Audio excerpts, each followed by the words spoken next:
Okay.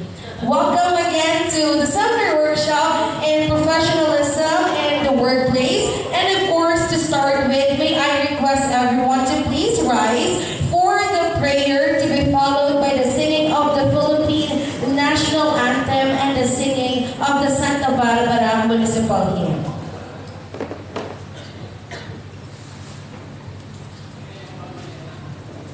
Dear God, thank you for the opportunity to work together.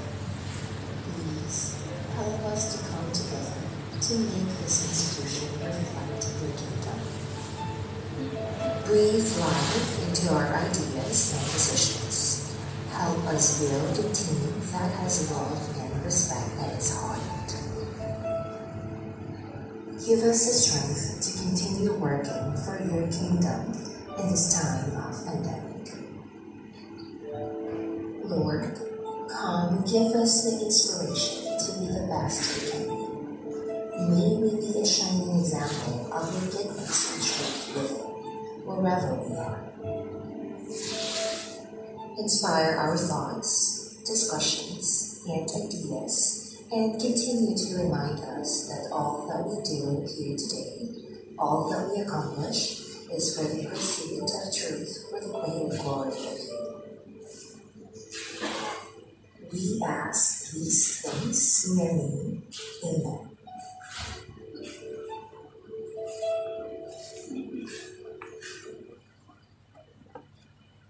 Mga kababayan, ang pambansang awit ng Pilipinas.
before we proceed with our seminar workshop on professionalism in the workplace, it is important that we set some ground rules to ensure that our time together is productive and enjoyable for everyone as well. So for the house rules, first you have to log your attendance on the sheet provided on the registration area. So you have to sign your AM and your PM attendance. Next would be participants are required to shut off their cell phones or place them in silent mode. And please note that an unattended vibrating phone is also distracting, okay? So should you need to answer your phone calls, please do it outside of the session hall. Next, participate actively and avoid side discussions with your neighbors and always observe courtesy. Next, participants are not allowed to leave the venue during the entire duration of the seminar.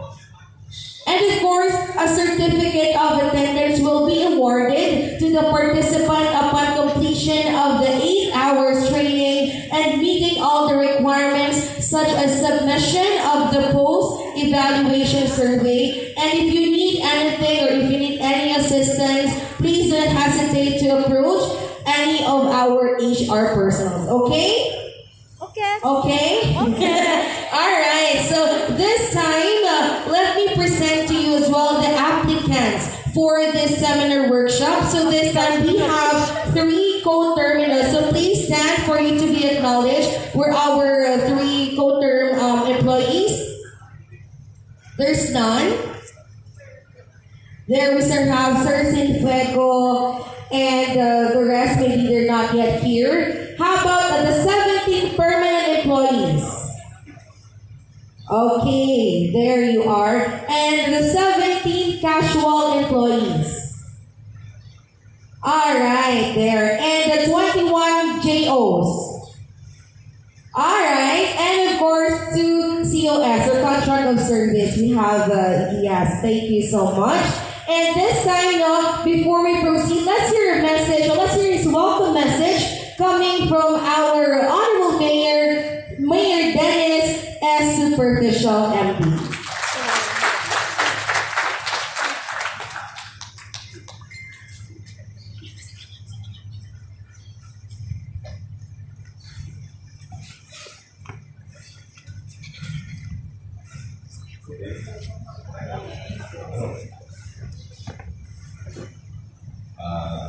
I welcome our guest. Ating speaker, si Ma'am Rowena Diaz. Thank you very much, ma'am, for coming and for giving the opportunity to let your employees not to be able to hear your skills and wisdoms for them. So, sa ating HR, Magda, no? And sa lahat ng mga participants, thank you very much for coming also. And ang topic na is, this is a seminar workshop. No? And I know, nasipin man na ninyo, no? You know what? I have attended so many seminar workshops for that. And many of them will just be things that will guide us, no, in our professional life. Pero gamay lang din tandaan, no? Because as usual, after a seminar workshop, we remain the same in the office. Kapag seminar workshop on professionalism in the workplace, building positive workplace relationship, important thing, and enhancing overall employees' professionalism. Permit ko na ginahambal, ano ang tambalan ng professionalism? Almost always dapat ceremony professionalism yung emphasize ko. Kung mahirapan kita professional, kapag layman, the meaning is so hard. Pero isa lang yun ang ginapakayo ko. No? And for all the workers, whether in the private and in the government institutions, Professionalism equates to competence. Competence in many sense. Competence, skills, trustworthiness, and of course, professionals should be always able to work with a group.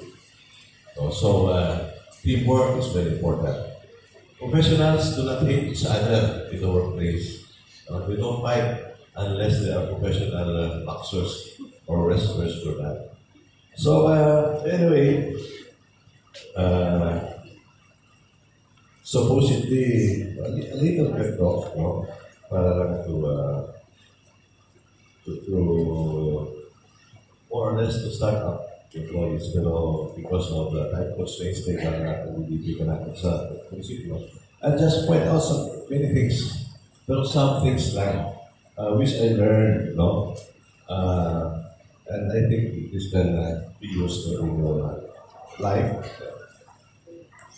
Una, we work. No?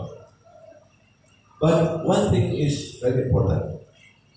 If you pagkakat ng work, trabaho, no? And it is somewhat very burdensome. Pero if you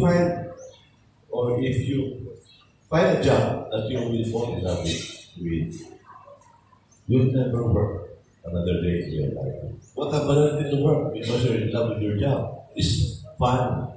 Okay? It's every day that you go to your office, to your work, you don't hindi man na burden ka rin yun because you love your work.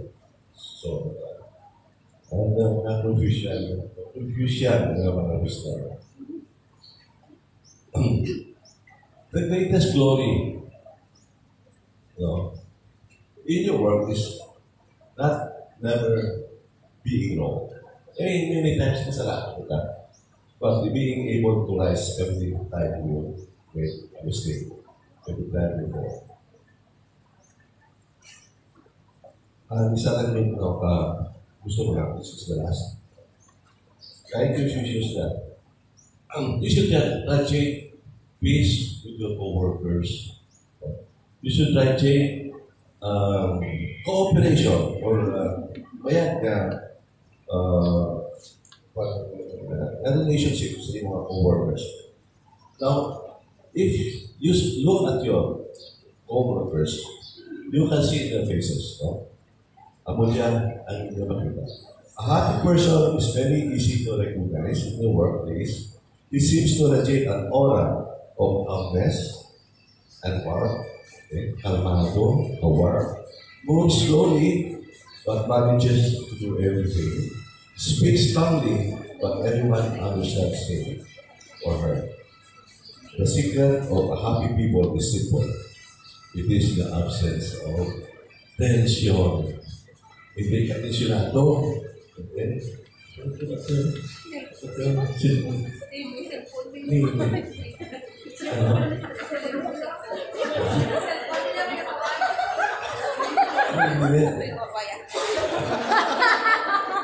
Okay, look at the person beside you at the body is calmness, peace, and tension.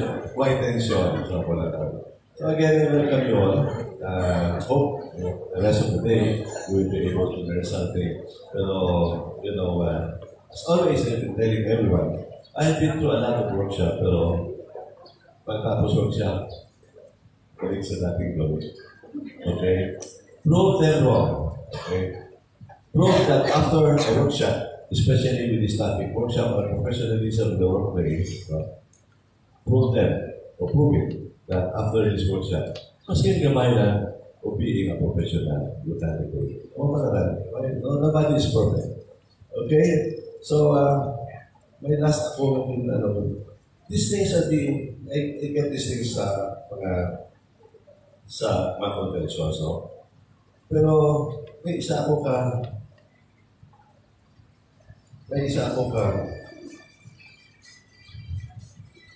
amigo, who is always been our speaker. He's already elderly. Si Dr. Willie spoke to the bishop that was okay. Now, here are the things that can be considered as stress busters. No? Stress busters, that will say it can unstress you or distress you. If you can change it, if you cannot change it, don't worry at all. Sa kapag-ibolgan mo yung pray mo, okay? Just accept it as it is. Focus on solutions, not problems. You don't mind, focus on solutions. Redirect negative thoughts, ginawa pa tayo. Move to your mellow mind without being attention also. Ginawa na and go to a place where you will be with yourself only and think that siguro mas mayan siguro dalam ako para stressful. And again, surround yourself with positive people. Tawag ka, positive na okay? And of course, you will really appreciate their happiness also. So again, thank you very much and good luck to you all. Bye-bye.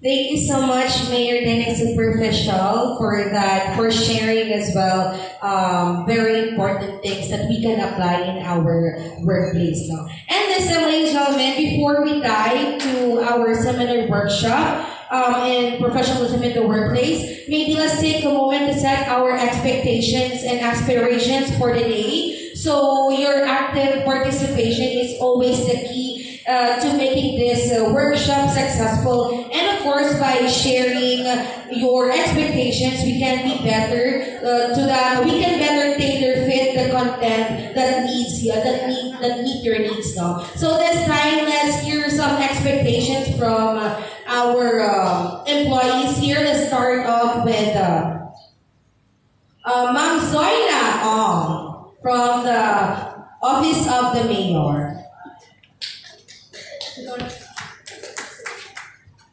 Good morning, everyone. Ito, anay ko na, hiling ko kung upiyalan ko yung button brand.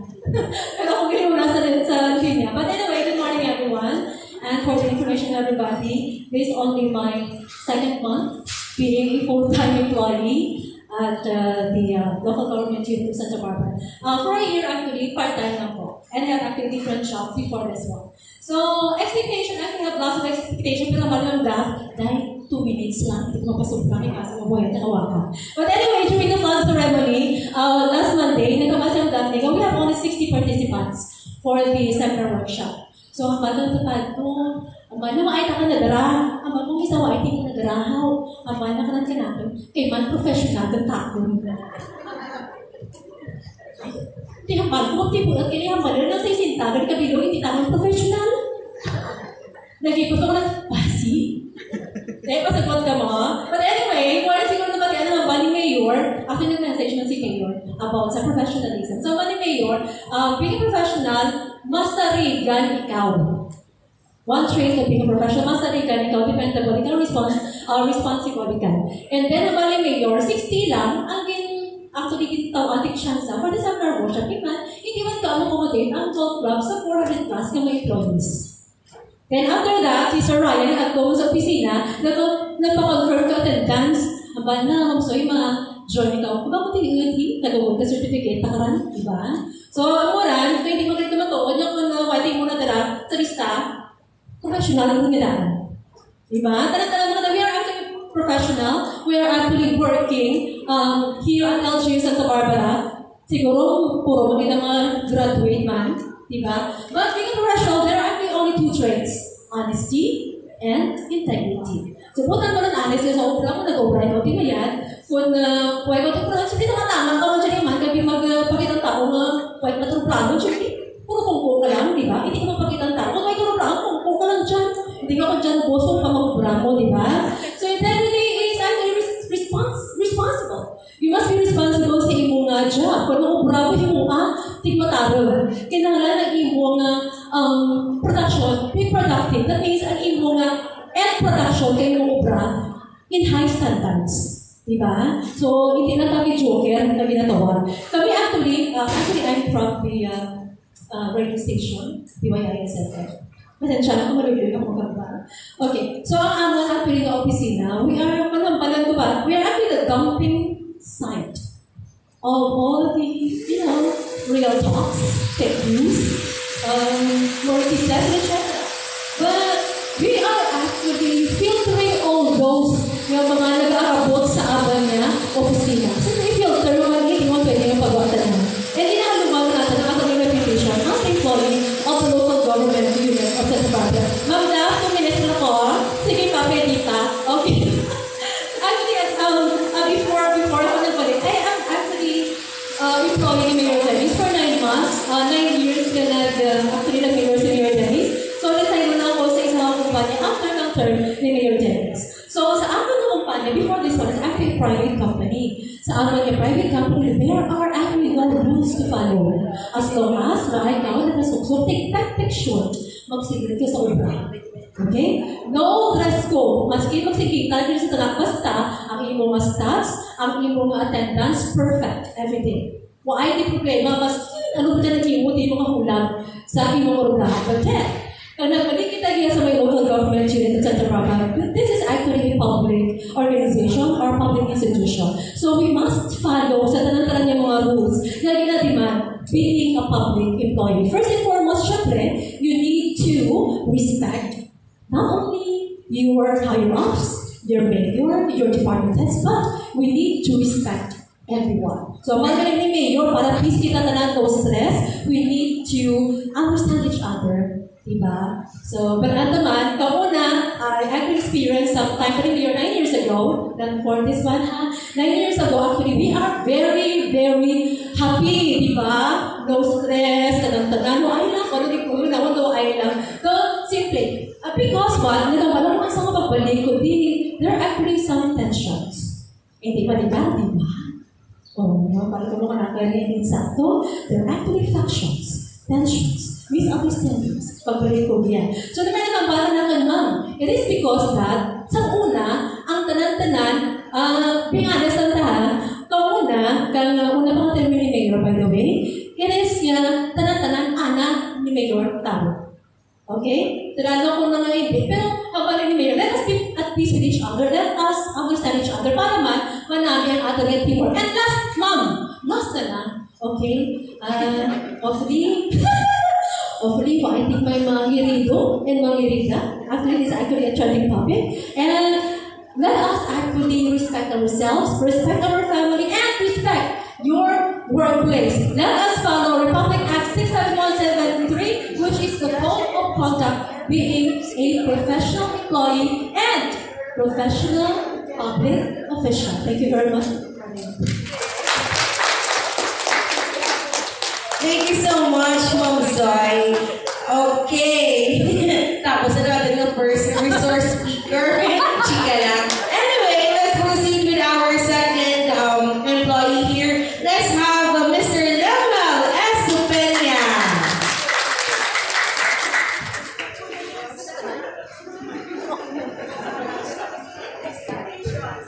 Expectation lang. Okay. Good morning, ladies and gentlemen. Kabadlay ko na ang ating ginasundan na taga-radyo, kaya ang level of energy na domino taas-taas na. But anyway, expectation. So I believe na ang ating kaniging topic is professionalism.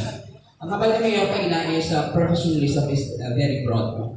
Tama ka lawig. Pero ma-insights lang po sa mga few things na in-expect ko to learn sa talaga daw. We can be professional in our own way, tanan kita professional regardless kung ginatawag natin of level of education. Yet may ginapunto lang ako na mga attitude towards sa ating workplace. First is that learn to value the word respect. Mutual respect sa ating co-employees. Isang punto is learn how to listen. Listen, sign of respect. Second is the emotional intelligence. How to develop our emotional intelligence towards our cliente, adlaw-adlaw kita nag-atubang sa atin nga kliyente, adlaw-adlaw kita nag-atubang sa lain-lain nga mga personas. So, dyan kita karan nag-challenge ang atin nga emotional attitude kung paano natin i-deal ang mga tao nga lain-lain. So, that I expect na matugang-tugangan ang learnings natin karon. And the last one is personality ng mga personal natin, ang character, ang attitude, ang work ethics, no, sa atin ng mga co-employees. So, with that, without note, ang atin kadaling na gina-expect is ang ating harmonious relationship with our co-workers. Once again, good morning.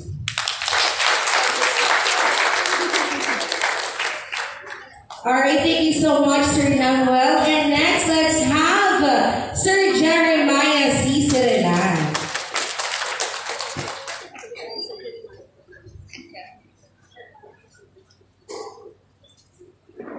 So everyone, good morning. Regarding our expectations for this seminar workshop, simple nga lang ang among nga ginapangayon. I know everyone has experience na may naatubang na client sa atong tenure diri sa public service. Na tama ka irate, kumbaga, sa call center. Kung sa aton, simple hontak, suplado or suplada. One point of professionalism will be how to approach these kinds of clients. And particularly sa aton, sa amon, sa health, usually, suplado or suplada ang pasyente kay may ginabat siya. I'm expecting na madugangan ang aton knowledge and maka-learn kita through this seminar workshop to address and approach these kinds of clients because we are public servants. Magagawin ko salamat and good morning sa lahat. Thank you so much, Sir Jeremiah Sirilan. And of course, last, let's hear your expectations. Ma'am Elizabeth S. Vigaluna.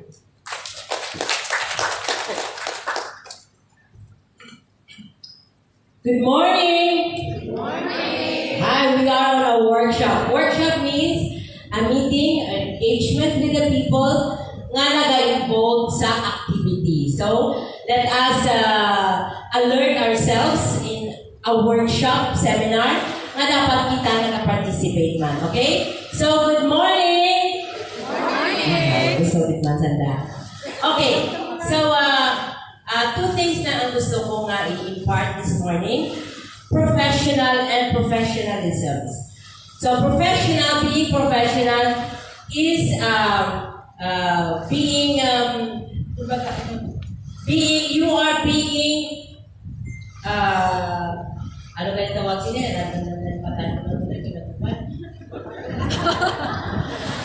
Being trained in a specified field, whether you are in a formal or non-formal education. So, in professionalism, it is an art or your ability to express appropriately kung ano ang imo nga natunan or napanilagan. So that does not mean that you have to earn a license to be a professional and to show your professionalism. We are here because does not mean nga list ang professionalism natin in ourselves, but we are lucky enough kay nakitaan sa local government unit nga we are all needed to be enhanced. Kay kumbaga, the asset kita to be improved by the local government unit to express and to extend that support to all our stakeholders para ma-promote ang tsakto kag ang matawhay nga masanat na serbisyo nga ginadamgo kang atin nga local chief executive. Iti ba? Okay. So, with this, in behalf of the attendees, Ma'am Daf, we are expecting na ma-enhance pagitang ma-develop ang amon nga manners, ang aton natin nga workshop, nga waay natin nabatyagan, nga waay nanggalin natin pina-express ang professionalism. Especially, ang pinaka-common natin, ang language being nagagwa sa ating baka, nga naga-show how professional we are. And that is the only window that we communicate to our fellow Kasimanwas and stakeholders of this town. So, with this, after this seminar workshop, we hope that we be in our workshop with distinct professionalism in ourselves para mapakita natin sa ating banwa na we are a new molded professionals of the local government unit of Santa Barbara. So, palakpakan natin ito. Guys, we are here because we are all professionals and we are being looked forward by our local government unit nga kamo mangin asset kang atin nga banwa. Thank you and good morning. Thank you so much, Mama Beth, Billy, and Luna. And of course, thank you so much as well for sharing your expectations. And rest assured that your input will guide our speakers' discussion and activities throughout the day. And this time, let me introduce to you our speaker.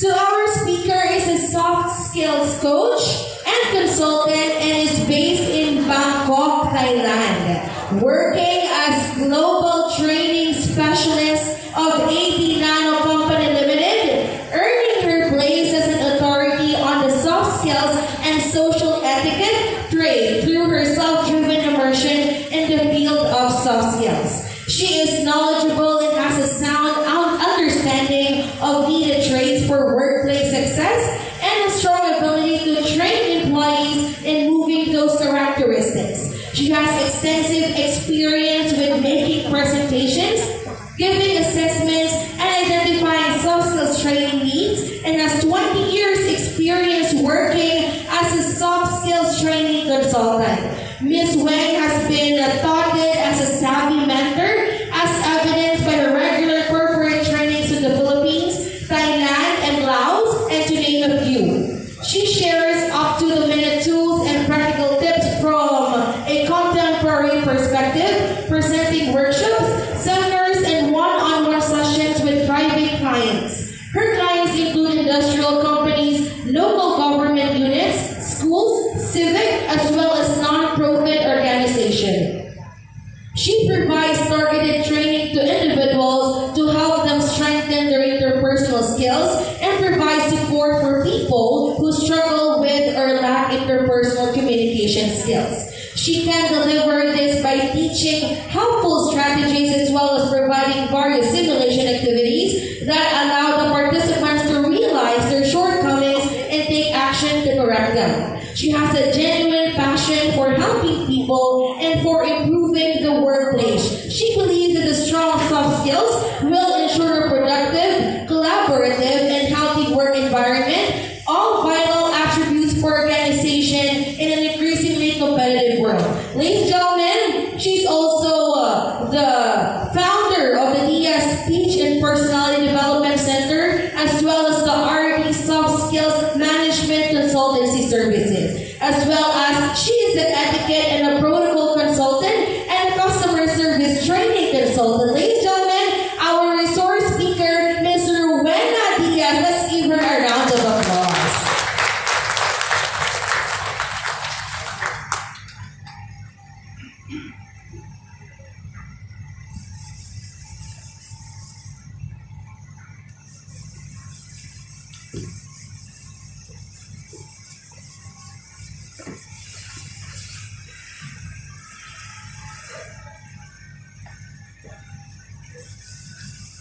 Maayong aga.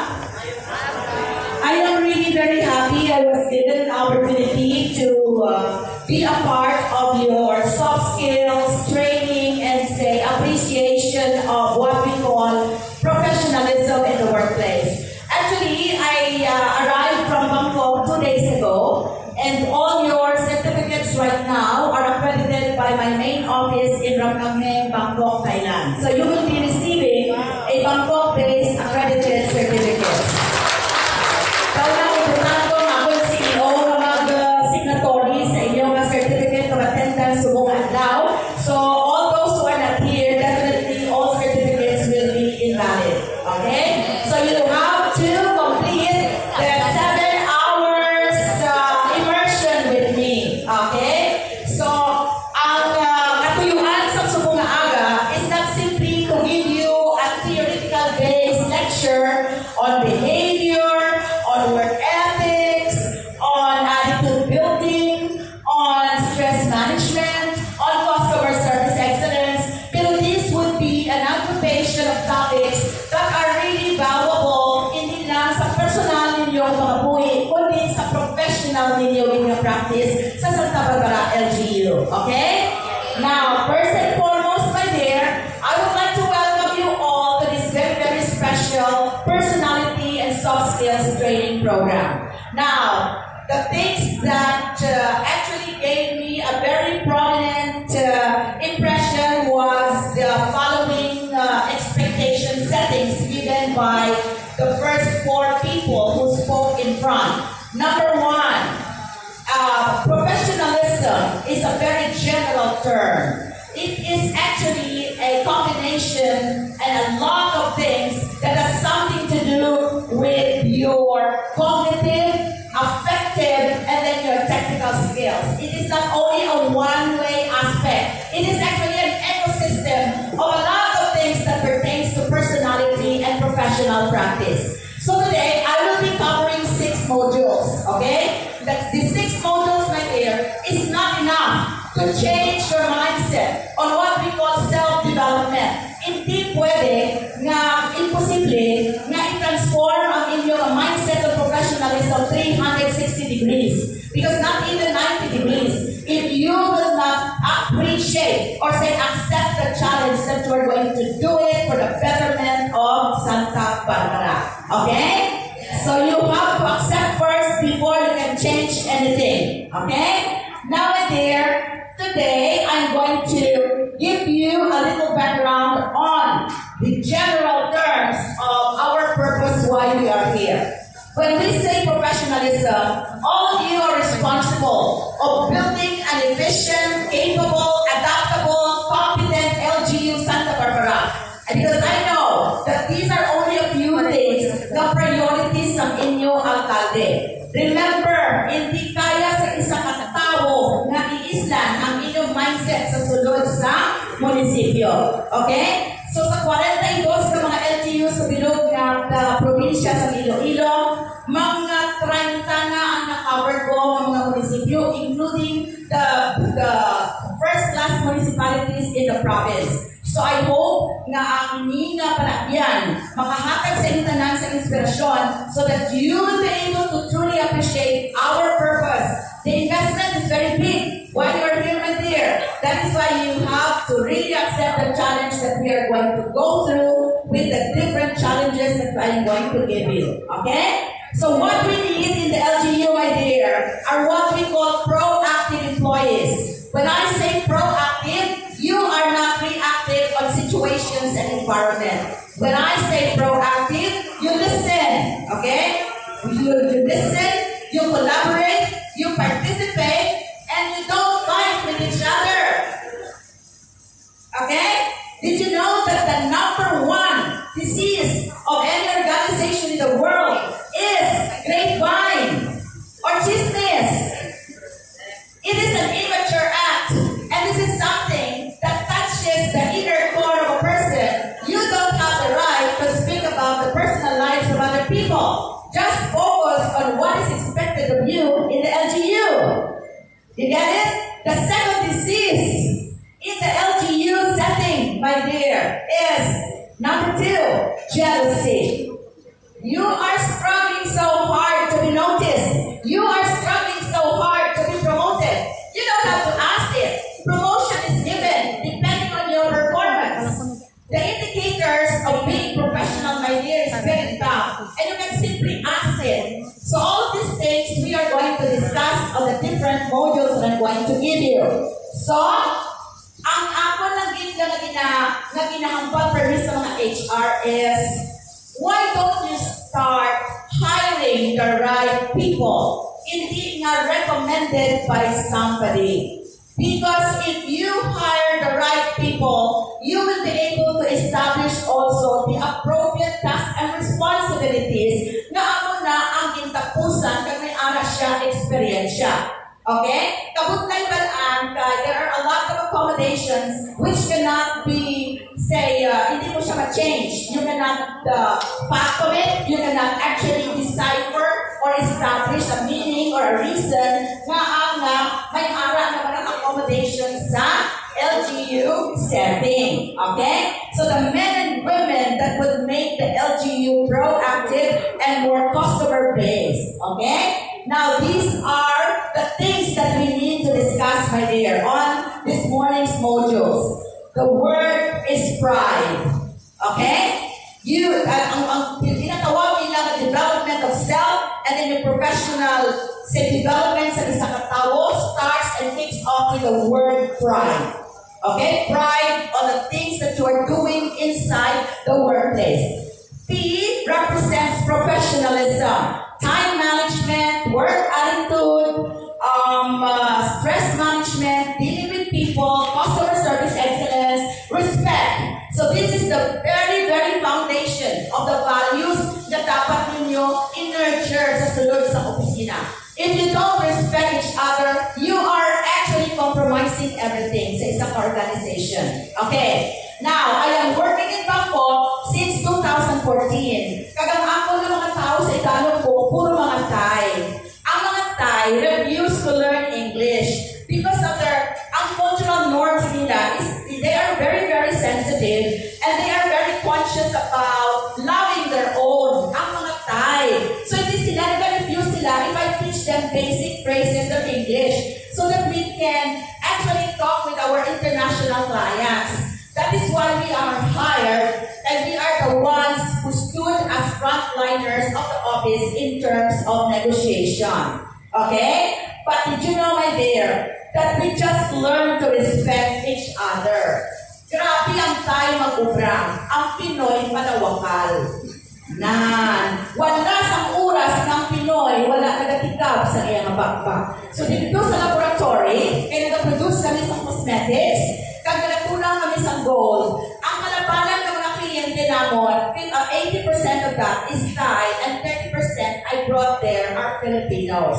So Thai people, my dear, are very respectful, but I have a very big problem with Filipino workers. Okay? So, we will discover the different work ethics of these people. Mama-share kita sa Asia, Dubai, Japan, Singapore, Thailand, China, and let us compare how these people work and how Filipino people work in terms of, say, productivity and level of efficiency. Integrity. What I mean with integrity is you stood by things that are right. Okay? Doing the right things at the right time. When you are trying to protect your dignity, my dear, ang yung ginatawag na hindi mabakal sa kwarta. So you have to be very mindful, you have to be very cautious with your professional and in your personal decisions. Kaya line ikaw, mag-recover kung ang imong integridad, pa mo sa isa lang ka sitwasyon. Because it will take 21 repeated good deeds before you can recover your personal palpak na isa lang. You get it? And you cannot just recover it any time of the day. So kabudlay. So halungan yung iyong integridad. Because this is something that is abstract, intangible, kag hindi mo siya ma-process dayon. So mayo pa, litawanan niyo mga sitwasyon na makakagupa sa sinang integridad na tinatawag. Okay. Diversity. Palaan naman natin na subong ang kanyan po, acknowledge na ang LGBT, di ba?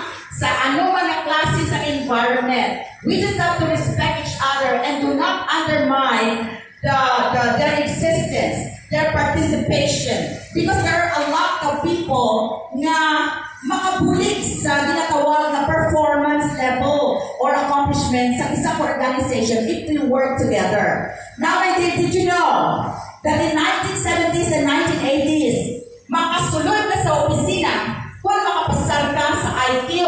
Di ba na? Samtay namon, hindi ako makasunod as consultant, kung hindi ako makasunod bilang isa ka-empleyado, kung hindi ako makapasar sa IQ. So, kalapanan na ginapatong before, our cum laudes, magna, panana Latin honors, kapasunod, kapasar mo, okay?